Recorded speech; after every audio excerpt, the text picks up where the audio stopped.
So enjoy what the governor has to say. Feel free to ask questions. I think it's interesting that he has this incredible background, and he hopes to use that background as President of the United States. So we're glad to have him here. And so I would like to introduce you to a man who may well be the next President of the United States, Governor Mitt Romney.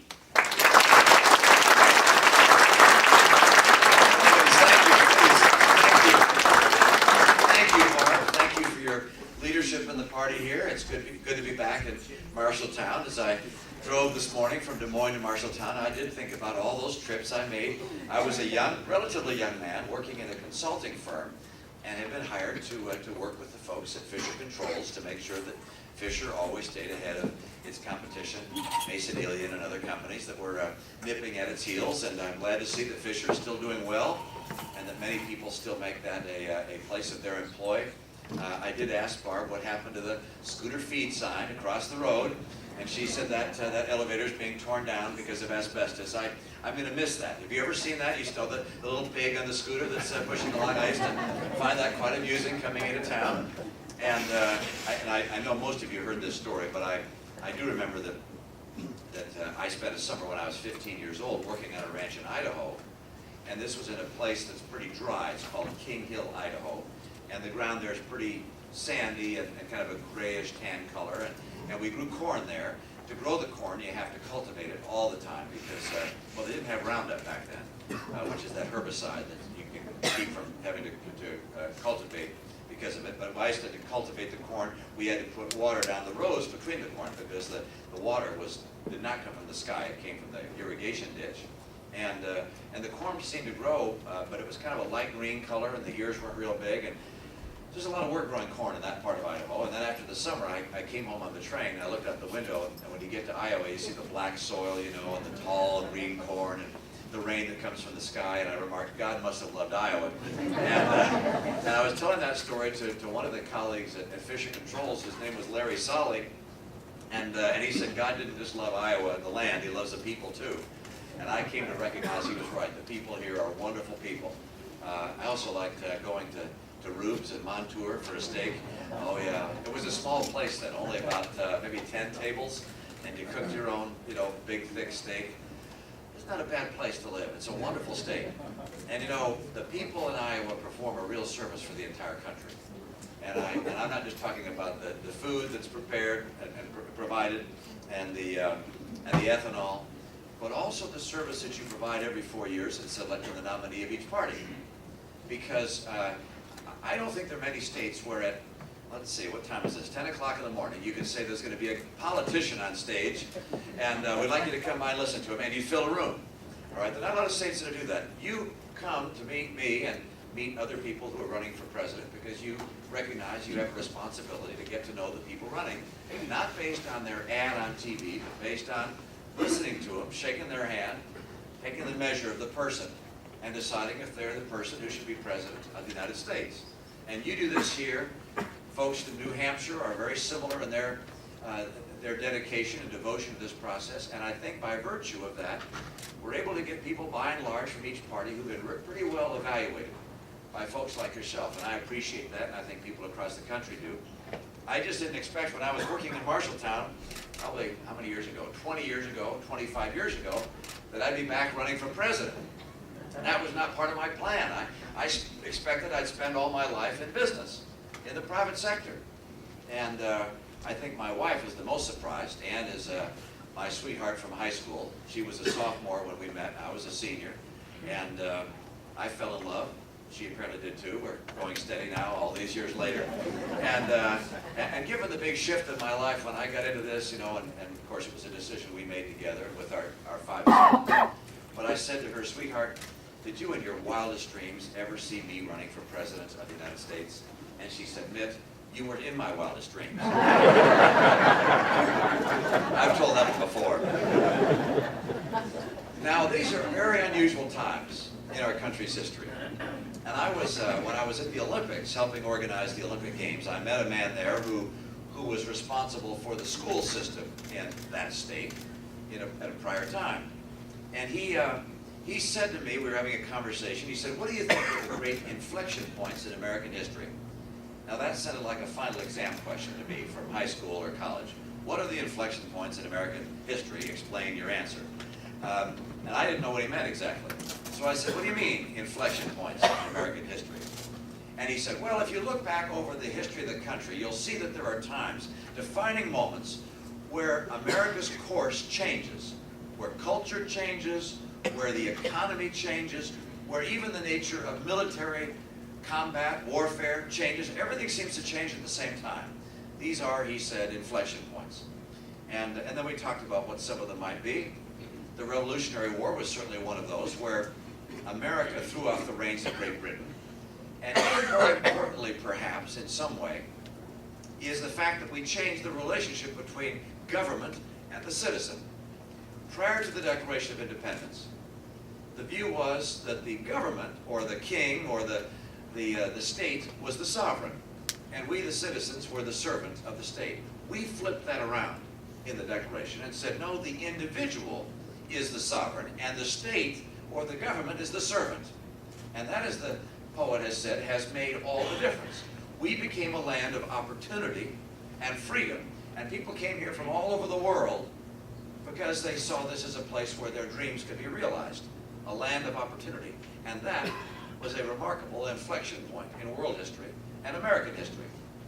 There was probably a point like that also as we changed from the 1800s to the 1900s, that turn of century. The industrial age began, cities began to grow, factories, culture changed, even the nature of warfare changed as we went into the 1900s. And I believe that we're in one of those inflection points right now. I believe that our grandkids will look back to this time and say, America changed in the years following September 11th, 2001. America changed course. And I think the reason you're seeing a change begin to occur is because of a whole series of forces that are pushing us. One is the threat of radical jihad. This idea that there is an asymmetric foe without a nation to defend. A foe which has as its intent the collapse of all modern nations, replacing them with a religious caliphate, and subjecting all the people in the world to their view of one faith, subjecting women to a second-class status. That's one challenge that the world faces, and America faces in particular, because we are the #1 target. Another challenge, totally unrelated, is the emergence of Asia, China, India, as new tough competition. When I was working at Fisher Controls, we didn't even think about what was coming from overseas, really. It was what was coming from our competitors here in the United States. Now, my guess is the folks at Fisher are looking at what's coming from China and India and Asia. And so we're going to face much tougher competition than we faced before, because we've been competing with Europeans, and we know how to do that. Now we face 1 billion Chinese and Indians, and that's going to be tough. And then, of course, there are our own domestic problems and challenges that we've created. We spend too much money in Washington, and entitlements could swamp us. We use too much foreign oil. We buy about $1 billion a day of foreign oil. And a lot of that money goes to people like Ahmadinejad and Chavez, Putin, who are using it against us. Immigration. We have immigration laws that aren't being followed. And so we have people coming in large numbers here illegally. We love legal immigration, but illegal immigration doesn't make sense. Our schools aren't up to international standards. We need to improve our schools. We haven't done that. Healthcare leaves 47 million people without health insurance. That doesn't make sense. So we have a whole series of challenges domestically, and then competitively from Asia, and then, if you will, military challenges from this asymmetric foe, the radical, fundamentalist, Islamist, jihadist. And so the question is, how are we going to deal with these things, and which direction are we going to take? Now, Hillary Clinton stands up and says she's a candidate of change. She'd bring change, and I think she would. Yeah, there's not the change we want. I think the course she would take us on is a course of defeat and retreat. I think the Democrats, that's the first thing that comes from their lips. When they look at the challenge of radical jihad coming from Iraq, Harry Reid stands up and says, we've lost. Now, can you imagine? While we have troops in harm's way standing up and say we've lost, in fact, we are succeeding there. Our troops are able increasingly to get Sunnis to work with us, to reject al-Qaeda, and to keep Iraq from becoming a safe haven for terror where they would recruit and train and finance and ultimately launch attacks against us. We're winning there, not losing. Iran. I don't know if you watched the debate the other night, the Democratic debate. Perhaps you were too busy arranging your shoelaces or something like that. But I did take a look at, I didn't see all of it, but I saw a lot of the clips. And I must admit, as I looked at the section about Iran, I was really surprised. It seemed that the people who were on the stage were more concerned about President Bush taking action to protect America than they were about Ahmadinejad developing a nuclear bomb and using it against people upon this planet. It's a remarkable misappropriation of focus and effort. And so as I look at what the Democrats are saying and doing with regards to the war against these radical jihadists, it suggests a strategy of defeat. John Edwards stands up and says there is not a war on terror. He said it's just a bumper sticker. You tell that to the people in Indonesia and Malaysia and Pakistan and Lebanon and Israel and Egypt and Algeria and Nigeria and Tanzania and Kenya and England and Germany and of course in our own country, in New York and at the Pentagon, Washington, D.C. and other places. There's a war being waged by these Islamists. And if I'm President of the United States, there will be a war waged and won against these violent jihadists. Now, there are other challenges and differences. I mentioned the competition from overseas. Democrats look at that, and they say we can't win. We better retreat. We better put up barriers to keep the foreign companies from competing here. Protectionism is not the right answer. Protectionism would be bad for Iowa, by the way. We calculated that the #1 state in terms of exports per person, exports per capita of agricultural products is Iowa, by far. Iowa's #1. Iowa families on average earn about $8,000 a year more by virtue of the fact that Iowans are able to export goods around the world. Putting up barriers around America means exports would also be impacted. It's not just imports you stop, it's exports that also get stopped. And so keeping our borders open to trade and doing the trade in a way that's fair to us is essential. I believe in opening markets to America, but making sure our agreements are favorable to America, not just to the other guy. And I want training for our workers that get displaced from time to time. And I want to make sure that we put in place if you will, an economic trading zone that raises the level of respect for the rule of law and particularly for the protection of intellectual property rights, patents and designs that we have. So Democrats look at those challenges. They declare defeat in one case, retreat in another. And then we come to something like illegal immigration. What do they do there? Well, one more chance to call for defeat, saying we can't enforce the law, we can't be a nation of laws, and therefore we got to give everybody who's come here illegally amnesty. That's the bill that came out of the Senate. It called for universal amnesty. Everybody in the country that came here illegally, under their plan, would have been able to stay for the rest of their lives, other than those convicted of crimes. And that's a form of amnesty, in my view, and the wrong way to go. Now, I've talked about what the wrong way is, the Democratic path. What's the right way? Well, I believe there's a principle of conservatism, a principle of the Republican Party that forms the basis of this nation's success. And if I had to boil it down to one word, I'd probably use the word strength. I believe that a strong America is the best ally peace has ever known. And if you want to see a peaceful world and a peaceful and prosperous America, you want to see a strong America. And I'm talking about, of course, a strong military to protect us, but also a strong economy to provide good jobs for our people and make sure we have the resources to build a strong military with that strong economy. And you know, you can't do that unless you have strong families as well. Ronald Reagan recognized that in the face of the great challenges of his day, the Cold War, the Soviet Union, that the right answer was not to declare defeat, not to declare retreat, but instead to say we're going to strengthen America. We're going to have a stronger economy. We're going to have a stronger military. They won't be able to keep up with us because America is strong. And he put together a coalition of conservatives, social conservatives, economic conservatives, foreign policy conservatives.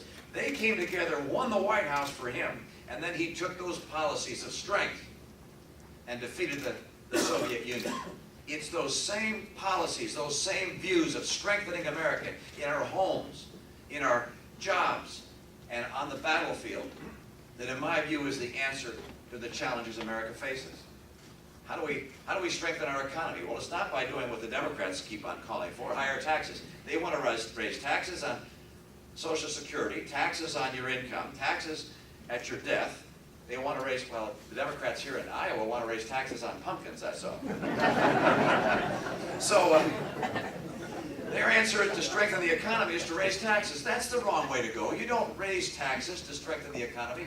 Raising taxes takes money out of the pockets of Americans, money that can be invested in future industry, money that can be spent on consumer goods that you want and that can bring vitality and strength to our employers.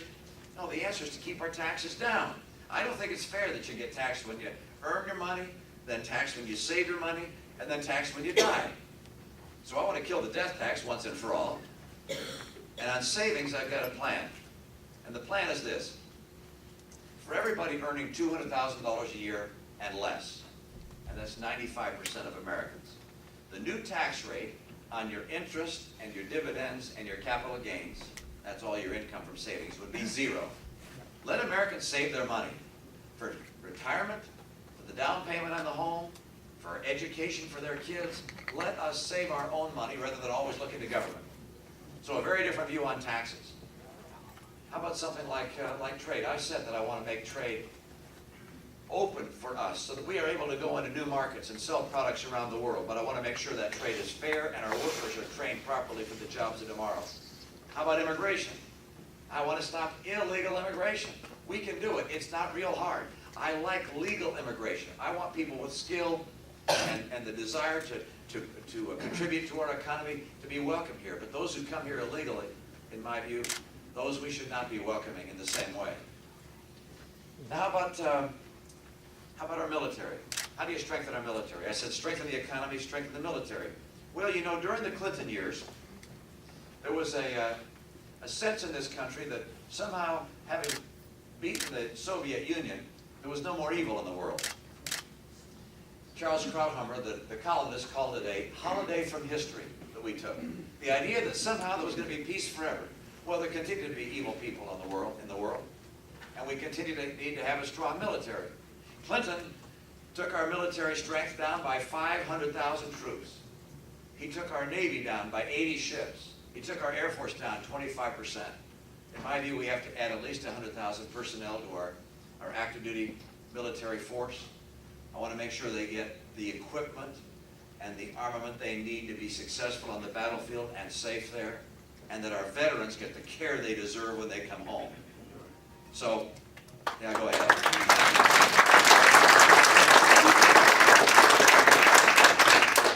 So I want to strengthen our military. And that's going to probably cost some additional money, and it's money I think well spent.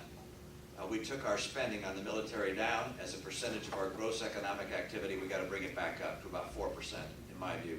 So strengthen our military. Strengthen our economy.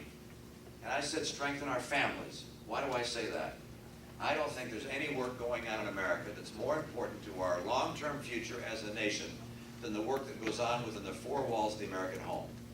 And if you want to see a strong America down the road, you want to see strong families with moms and dads and kids get good schools and good education and good health care, all the things that build strong families. And there are a lot of ways that build strong families. One is to make sure our kids understand that before they have babies, they should get married.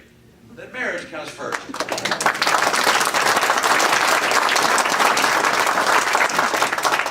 I want to get our schools better. Iowa has pretty good schools. You know that. They could be better. They're not as good as schools around the world. We need to raise our standards. There are a lot of things I'd like to do. I'd like to pay better teachers, better pay, by the way. That's one of them. I want to improve our schools. I want to get health care for our kids and all of our citizens. By the way, education and health care, those aren't Democrat issues. Those are Republican issues. We have answers to those things. We don't want the government to take over health care. I don't know why it is. Every time Hillary Clinton, Barack Obama, or John Edwards sees a problem, they want government to take it over. I don't want the people that ran the Katrina cleanup running our health care system. I instead want our health care system to be run by private market-based dynamics. We found a way to get all of our citizens in my state insured. We're on a track to getting that done in my state. And it was without government giving out insurance to everybody, without a government takeover. Republican principles can get our schools better, can get our health care system better, and can strengthen families. Well, I want to finally say thank you, but also tell you how optimistic I am about the future. America's great days are not in the past. We face extraordinary challenges, but Americans love challenges. We either rise to the occasion and remain the greatest nation in the history of the earth, or we turn and run, as the Democrats would have us do. We're not going to take that course. Americans will always choose strength. And I know right now we're going to wonder, well, gosh, could Hillary win, or could Mitt win, or who could win? Let me tell you, we're going to get down to a debate. People of America are going to watch the debates, the presidential debates. They're going to see, hopefully, me on one side, and probably Hillary on the other. And they're not going to worry about who's the D and who's the R. They're going to say, who can keep America strong? Who can make sure that we're prosperous? Who can make sure that we're safe? And I'm convinced that they're going to choose me in that question. And when they do so, we're going to make sure that America remains the strong nation we've always been and the hope of the earth. Now, I need your help. I need your help. I know I'm stopping your applause. I talk too fast. I need your help because right down here, I borrow that. I'm not leaving. I've got your cards here. You've got these cards. I'd love you to fill them out with your name and address. And then this has, I will attend my caucus for Mitt Romney. Gee, would you check that and then vote 5 or 10 times? That'd be really helpful. No, just kidding. But I'd love to have you fill those out and hand them in before you go, so that we can keep in touch and get you a thank you and get you a wake-up call in the morning of the caucus. I guess the vote's gonna be in the evening, right? Is it 5 or 6 o'clock, something like that? So I need you to get out there, because the voice of Iowa is going to be heard across the country. What you have to say, having seen all of us personally, is going to have a big impact on the entire process. And I sure need your help, if you agree with me. Thanks so much. Good to be with you this morning.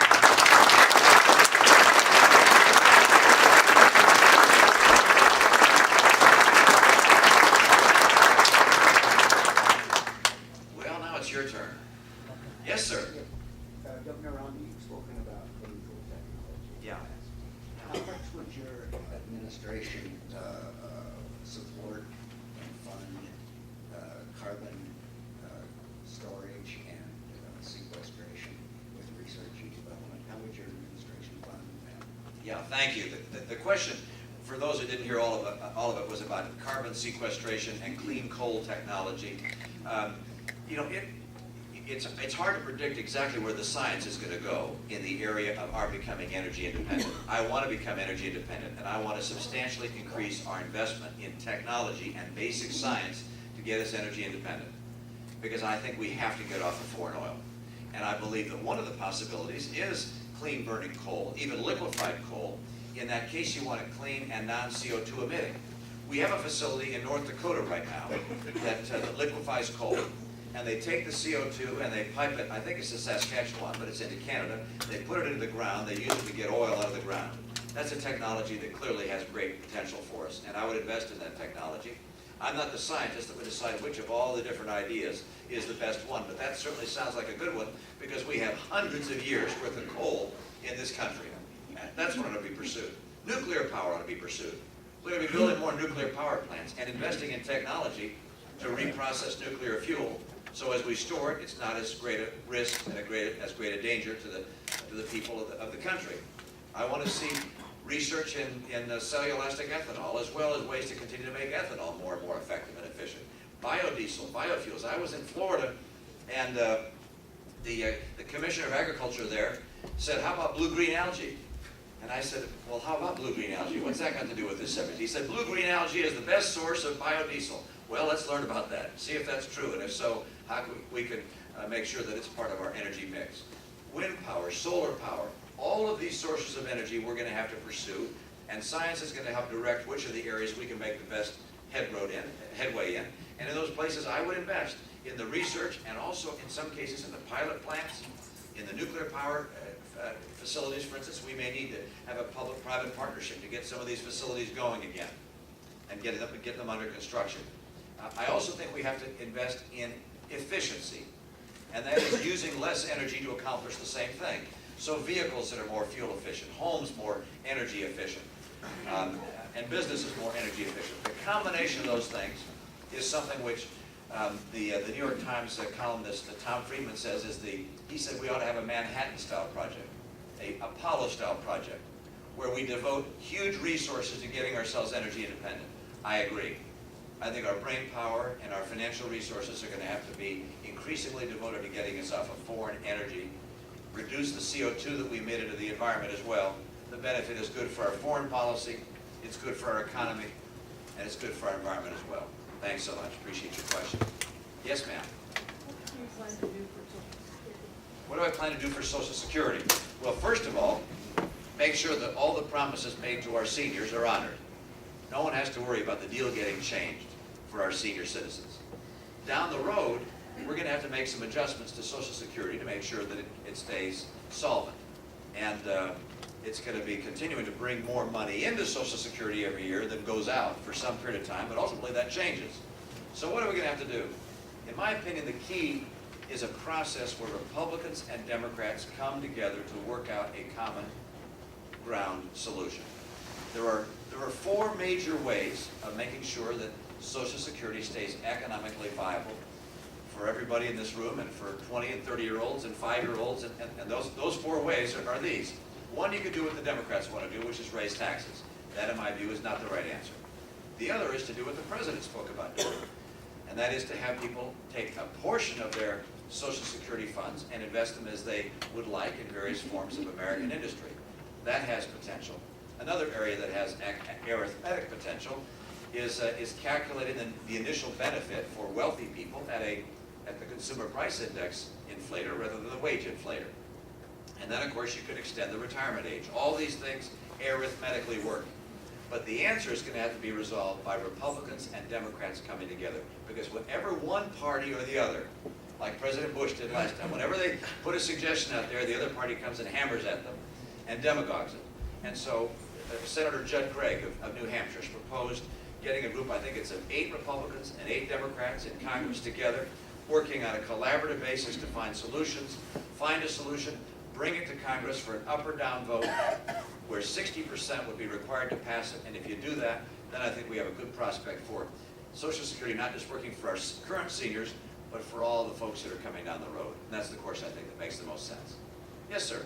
Some or most of the other presidential candidates coming through Iowa said that before a congressional vote to require the label of genetically modified foods. This is despite the fact that it has serious consequences to Iowa agriculture, which is mostly genetically modified. Plus, there's no scientific basis for it. You have a position? You know, I haven't taken a position on that, and that's the first time I've been asked that question, so I will inform myself on that topic. You know, all the corn is hybrid. I mean, that's, and I don't know what they call that. Do they consider hybrid corn genetically modified? No. No. Okay, so this is Probably 98% of the soy grain beans is genetically modified. Yeah, I just.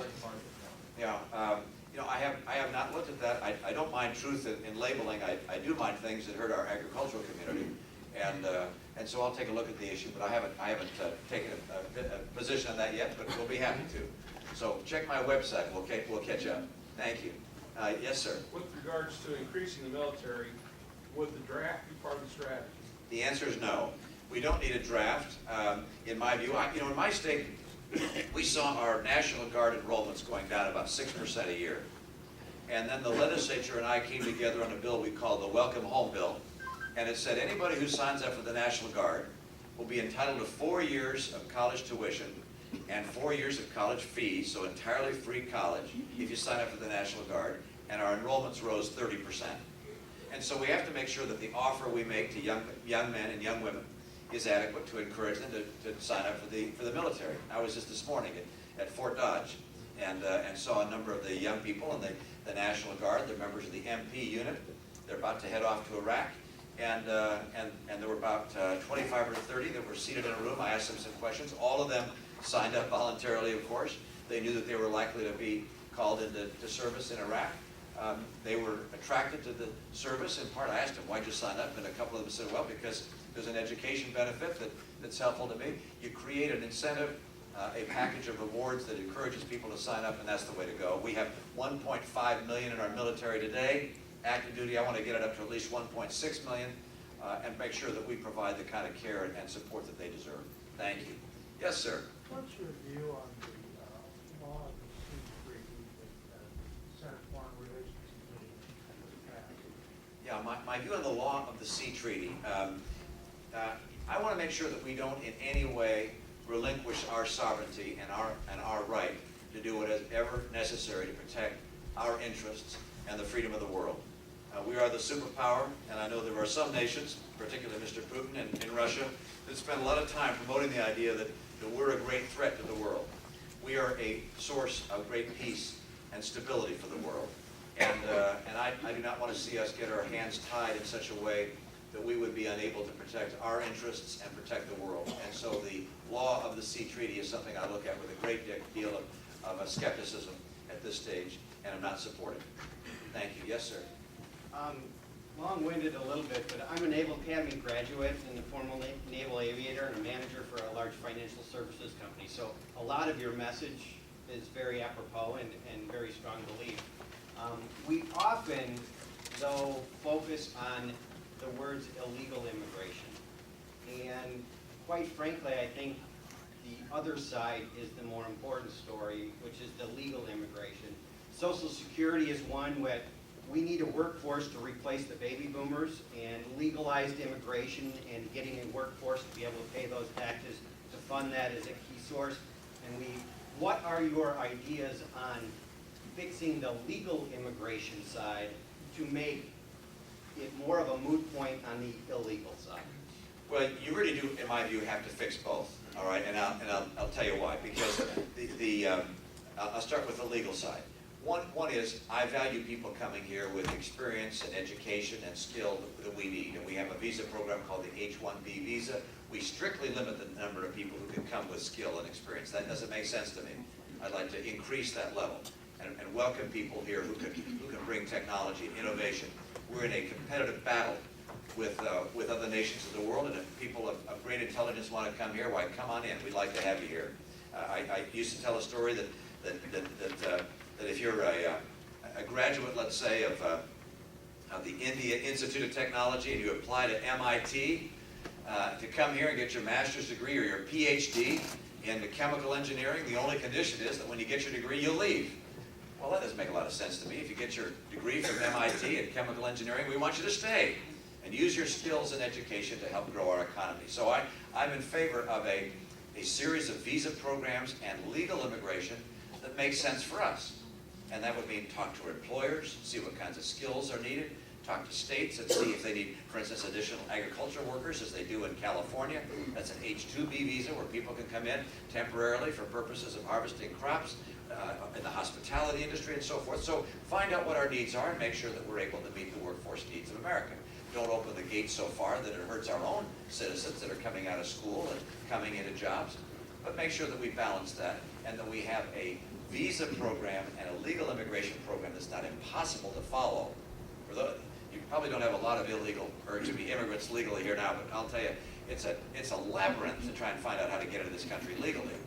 We shouldn't open the door and let the whole world come in, but we should certainly make it easier to know what your status is.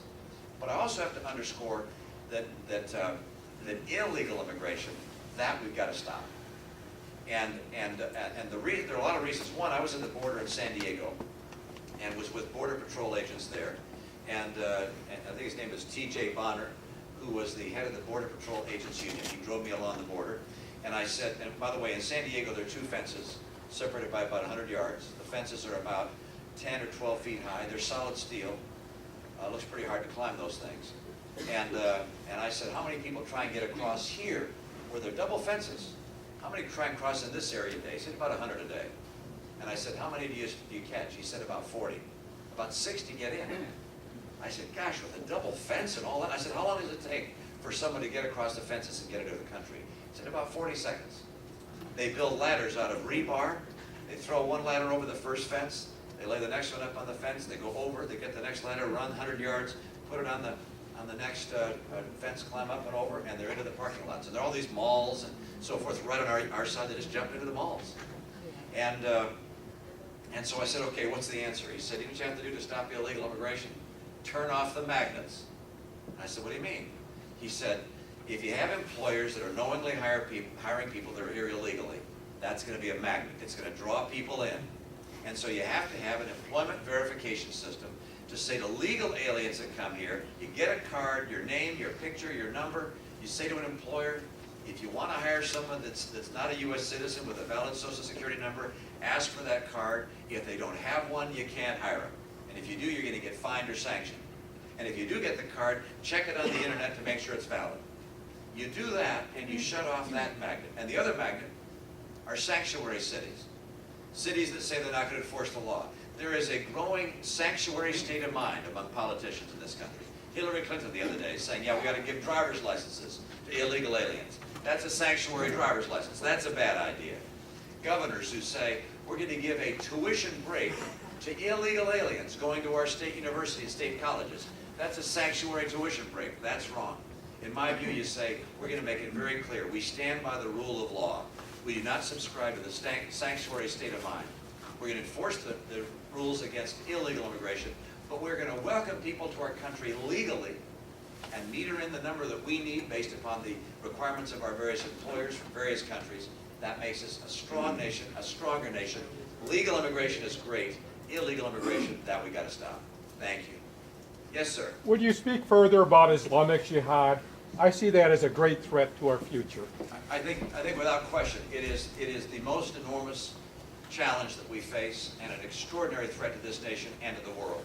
And it comes, as you know, in different streams. I mean, you have the Sunnis and Al-Qaeda. You have among the Shia the advent of Hezbollah. You have Iran that's financing terror around the world, financing Hezbollah around the world.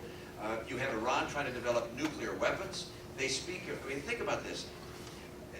It's just remarkable to me. I mean, they have a demonstration in their capital just a couple of weeks ago. And the people there are given bibs by the government that say, death to Israel, death to America. I mean, can you imagine what would happen in this country if something like that were to happen? I mean, can you imagine? This is the nature of the perspective of their government. Ahmadinejad talks about genocide. He talks about eliminating another nation. And he is developing the technology that would allow him to do that. Can you imagine what would happen to the world economy if someone used a nuclear weapon? Can you imagine? And then the response of the world, it's unthinkable. And because it's unthinkable, many of us refuse to allow it to even enter our brains. It is a real threat. It's something we have to be serious about combating. And how do you do it? One, as I've described, is our strong military to protect us. And by the way, much more effective intelligence capabilities, domestically and around the world, and increasing our human intelligence capacity, which was cut down also 25% during the Clinton years. What an extraordinary mistake the Clintons made to shrink our human intelligence capacity at a time that's so desperately needed. But we've got to rebuild that. The other, of course, is to help moderate Islamic people so they can be strong enough to reject the extreme among them. And I'm talking about whether it's in Pakistan or Indonesia or Nigeria or around the world where there are moderate forces at work, help them. And how do you help them? It's not just us, by the way. It's other nations as well, coming together and saying, we want to help you make sure you have schools if they're not Wahhabi schools. We want to make sure you have health care that's adequate, that you have the rule of law, that you have agricultural and economic policies so that moderate Islamic leaders are strengthened and they're able to have the political clout to get rid of the bad guys. And also there's a military component of that. In the Philippines, there's a group, an Al-Qaeda offshoot called Abu Sayyid. It was started by the brother-in-law of Osama bin Laden. And they had several thousand adherents in one area of the Philippines, an island there. And we tried all sorts of things to combat them. But ultimately, we sent over some special forces personnel and we helped strengthen the local citizenry with water projects, bridges, and so forth. And ultimately, our effort there has led to Abu Sayyid being almost eliminated. It's down to a couple hundred members. So it's something called, I call it a special partnership force with military, if you will, Army Special Forces and intelligence personnel coming together to help local governments reject the